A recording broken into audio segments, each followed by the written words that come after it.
He's sharp. Look at him. He's moving his feet, moving his head. He got a knockdown.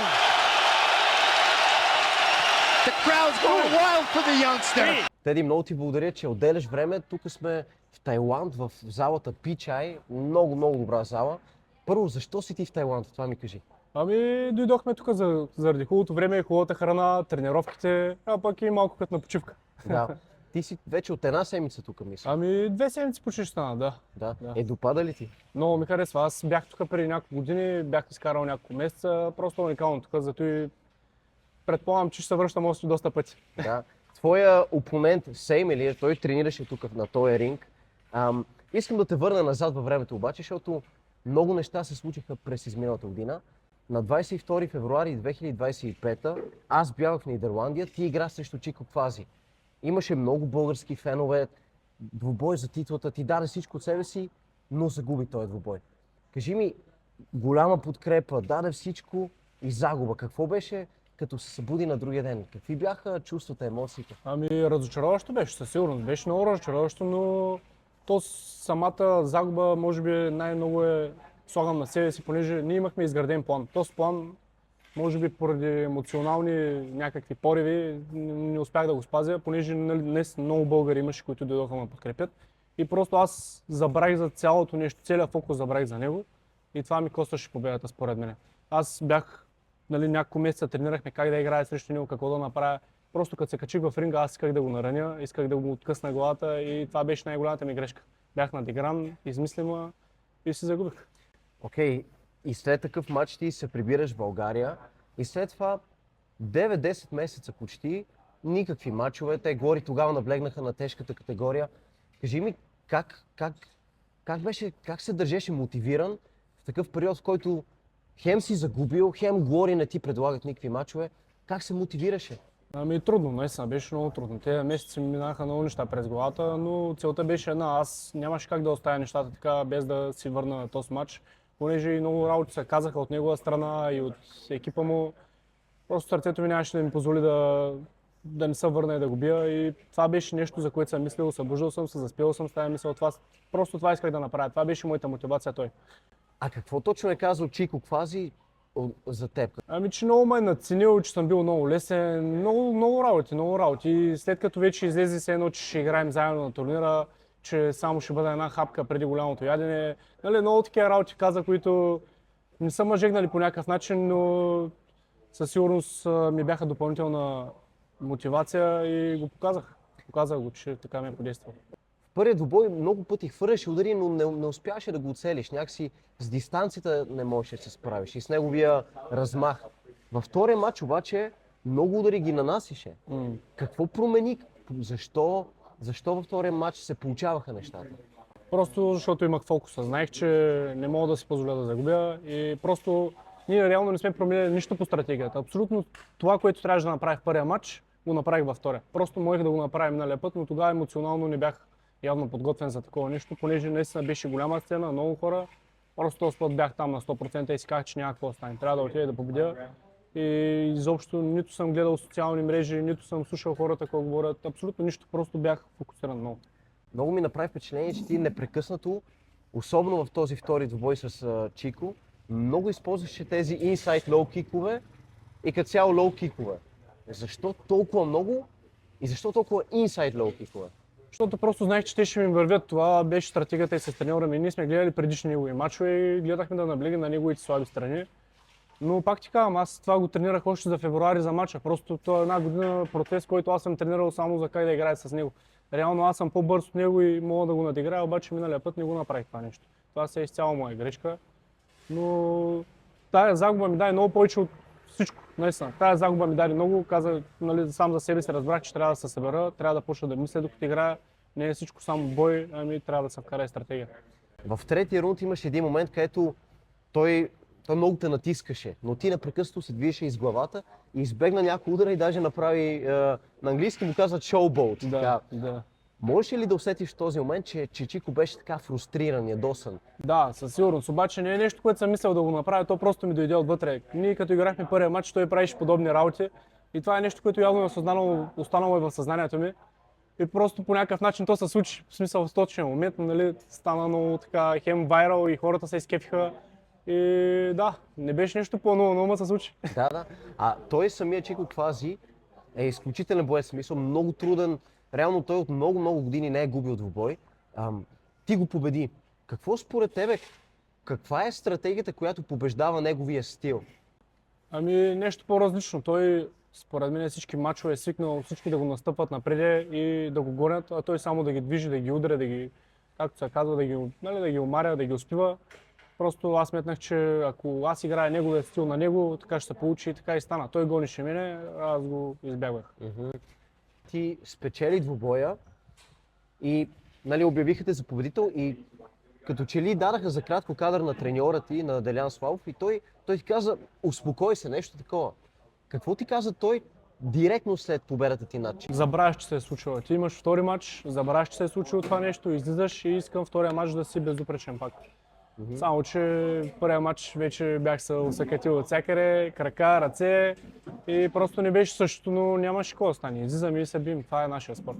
Обективно, в какво състояние беше ти след първия матч с Чико Квази? Ами още след първия рунд бях много зле вече. Левия ми крак беше много зле и нали, два рунда, тук там е още някакви удари, просто ръце и крака бяха зле. И като слязах от ринга и му викам, слушай, много съм зле, нали, какво ще правим? Той ми вика, той по-голямо сърце ли има от тебе? Викам, давай, значи ще се бием.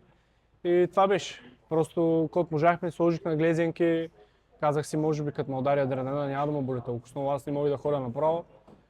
И излизам в матча и първият удар, който пускам, беше крак с левия и си викам, охо, няма да го бъде това нещо, много ме боли. Следващия момент той ми връща калф кик долу и направо обърна гарда. Много зле беше крака. Но това е, както казах, аз си поемам риска, знаел съм, че ме боли и излязах да се бия, няма как да допусна.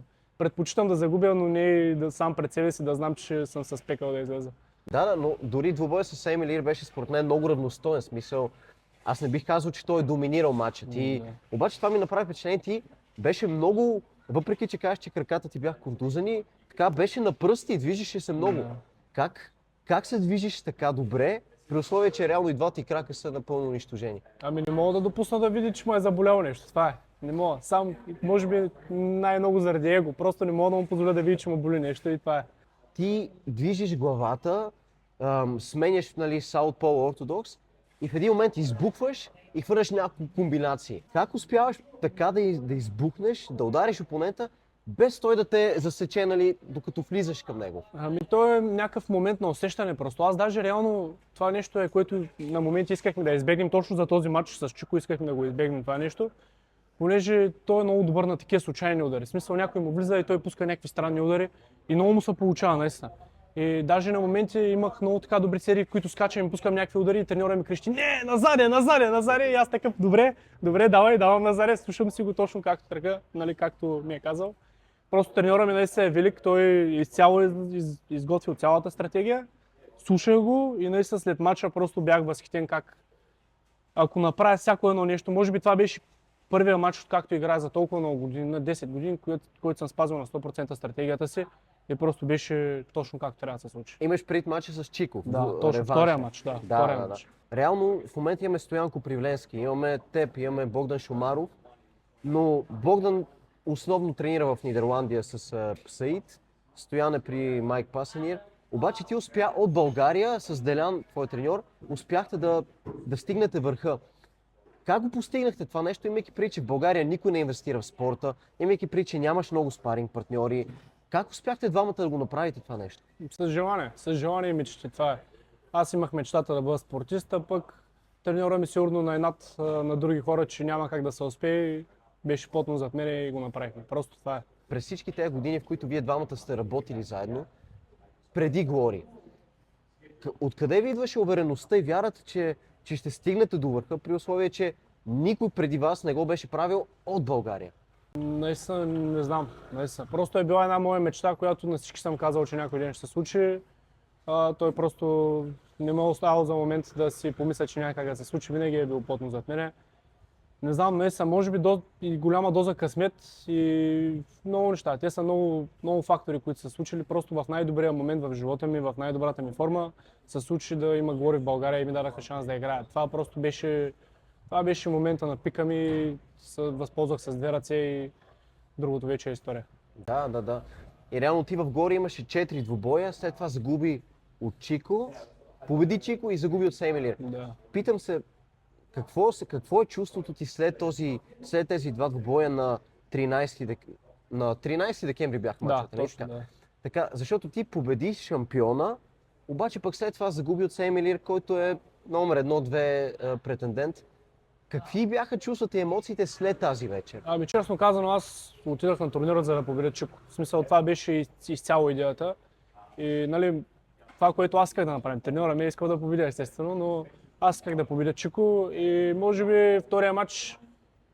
Не мога да кажа, че съм нямал толкова много желание, но със сигурност първия матч съм го искал, наистина много съм го искал. Просто това исках да се случи и съм доволен от себе. В смисъл, да, загубих, но загубих от нали, добър претендент.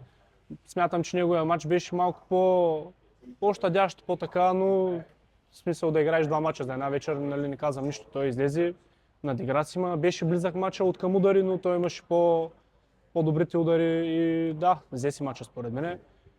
От една страна бях разочарован, но от друга страна бях много щастлив, защото аз това исках. Не бях толкова за турнира, колкото просто исках да победя него, защото много неща се казаха по моя адрес от него, от екипа му и това беше нещо, което исках да направя.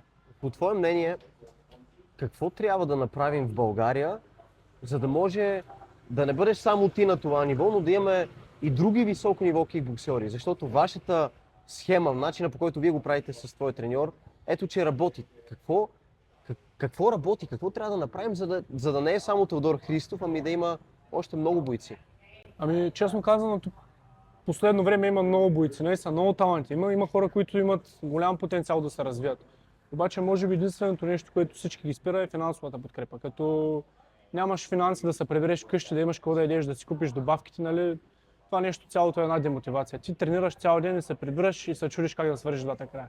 Това е най-големият проблем. Аз съм имал много хора зад гърба ми, които не са ме оставили. Родителите ми, спонсори, треньорите ми, нали? Те никога не са ме оставили и може би съм имал нещо, което някой друг няма и затова се отказал се в даден момент. Да. Реално ти току-що спомена спонсорите ти. Как се справяш ти финансово? Защото нали, аз знам, че горе ти плащат нали, всеки матч, но това не са милиони. Тоест месечно как го правиш ти? Ами доста хора в момента са зад гърба ми. Изцяло нали, с тяхната подкрепа аз успявам да живея нормален начин на живот, да мога да тренирам, да се фокусирам само върху това и нали, да нямам нужда да работя, за да изкарвам някаква прехрана, понеже нали, това е нещо, което е най-голямо препятствие според мен. Ти имаш много спонсори в България, които ти помагат и благодарение на тях ти успяваш да си плащаш сметки, да живееш. Това, което обаче се питаме, човек като тебе, ти си върха на кикбокса, но като че ли не получаваш нужното внимание в България. Имам чувство, че спортисти, които са в други спортове, да кажем, нали, щангите и така нататък, те получават много повече медийни изяви, а като че ли кикбоксери, примерно като теб, като Стоянко Привленски, като Богдан Шумаров, интервюират ви, но не е толкова често. На какво се дължи това? Малко на по-заден план сме. Бойните спортове не са толкова популярни според мен в България. В бойните среди нали, знаят се на всички, нали, получаваме много внимание, даже аз нали, съм много благодарен за това, ама да, към други неща доста липса. Големите медии не много отразяват, но това е. Няма как това нещо да ни демотивира, трябва да стискаме зъби. Ще дойде и нашия момент, предполагам. И аз силно се надявам, че ще дойде вашия момент. Сега, 2026 година, гледах едно интервю на Пьер, той е един от шефовете на Глори, и той каза, че ще има много турнири. Какво предпочиташ ти, турнир или един матч за вечерта? Турнири. Ако трябва да съм честен, от сега нататък мога да играя само турнири. Това наистина е уникално чувство, да мога да изиграеш 2-3 мача за една вечер. Според мен е брутално и това е нещо, което ме влече. Искам да мога да играя с максимално повече хора. Аз не съм там само да стана шампион, искам да победя всички, искам да играя с всеки един човек, да знам, че съм направил история сам за себе си, че съм постигнал някакви неща. А като погледнеш към бойците в твоята категория welterweight, кои са най-големите предизвикателства, нали? Окей, Чико, Сеймелир, кои други виждаш като най-добрите там? Ами, честно казвам, то няма слаби. Всеки има възходи, всеки има падения. Всички, които са в категорията ми смятам, че са много добри. Може би има едни по-добри от други, но Всички са наистина. Няма матч, който аз да мога да си кажа, о, той 100% ще го победя. За всеки един матч трябва да съм фокусиран. Няма някой, който да е... В смисъл, всеки е там заслужено и си е на място. ММА, какво мислиш ти за ММА? Би ли се пуснал също в ММА? Ами, да, със сигурност. Това е нещо, което ме влече, но имам първо да постигна някои неща, да видя как ще се развие всичко. И със сигурност е нещо, което ми харесва и ме влече много, но на този етап не е моето нещо още. Имам да взема пояса, да си го защитя, да се обяви от всички, че няма кой да ме победи и тогава вече мога да мисля за други работи. Представи си, че двамата се срещнаме в края на 2026 година. Какво ще ми кажеш, къде си ти в кариерата си като боец в този момент? Еми, надявам се края на годината да съм шампиона. И като се видим да ти кажа, казах ти. Това е. А какво, последен въпрос, какво би казал на Теодор Христов, който още не беше подписал с Глори? Чай да помисля коя година е това, 2023 лятото някъде. 22-та даже мисля, че беше 23-та или не знам, времето лети. Мисля, че 2023-та, защото тогава октомври Да, беше в Бургас. аз тогава още бях на 22 години, беше 23-та година. Точно така, да. Значи да кажем, че ти сега говориш с Теодор Христов от 2023-та началото, който още не е подписал с Да. Глори. А сега вече знаеш как си победил Мюртел Конард, Робин Чирич, Чико, румънски боец Гювенчо. Какво би казал на този Теодор, който още не е подписал? Нещастник, не спирай да мечтаеш, всичко е възможно, да знаеш. Супер, супер. Много добри думи. Да. Искам много да ти благодаря за отделеното време и ти желая успех тази година в Глори. Благодаря ти много. Мерси, Благодаря ти брат. много. Супер.